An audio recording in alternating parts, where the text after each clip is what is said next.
చిరంజీవ, జై చిరంజీవ. Thank you so much.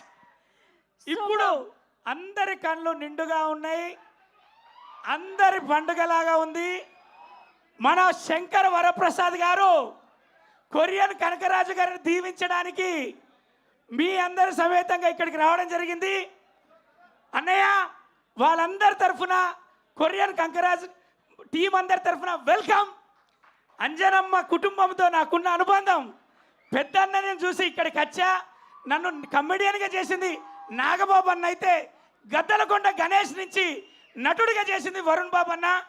అలాంటి మీ కుటుంబంతో ప్రయాణం అవుతున్నందుకు మేర్లపాక గాంధన్నకు, అలాగే ఫస్ట్ ఫ్రేమ్ చిత్రాలతో, అలాగే యూవి క్రియేషన్లో చేస్తున్నందుకు పెద్ద హిట్ ఇయ్యాల మార్నింగ్ షో వర్కింగ్ డే కూడా కొరియన్ కంకరాజ్ లాస్ట్ ఫైట్కి లాస్ట్ ఒక ఏఐ ఉన్న మన ఒక గ్రాఫిక్స్తో ఉన్నటువంటి ఎపిసోడ్కి కన్నుల పండుగగా చూస్తున్నారు, అందరూ అరుపులు అరుస్తూ ఉన్నారు.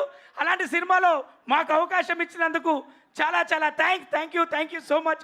జై చిరంజీవ. కాదు, మాకు తమన్ గారి మ్యూజిక్ వల్ల స్పీకర్లు బద్దలైతే పర్లేదు, కానీ మీ స్పీచ్ వల్లే అయ్యేలాగున్నాయి ఇప్పుడు. మాకు అర్థమైంది. Thank you so much Rachana garu, Manikreddy garu, Vamsi garu. Thank you very much. Congratulations on the success. Yes, megastar Chiranjeevi sir, heartiest welcome to you. Very happy to see you. And yes, మరిక ఆలస్యం చేయకుండా కాసర్ల శ్యామ్ గారిని వేదికపైకి రావాల్సిందిగా రిక్వెస్ట్ చేస్తున్నాము. And Yash master to please join the stage.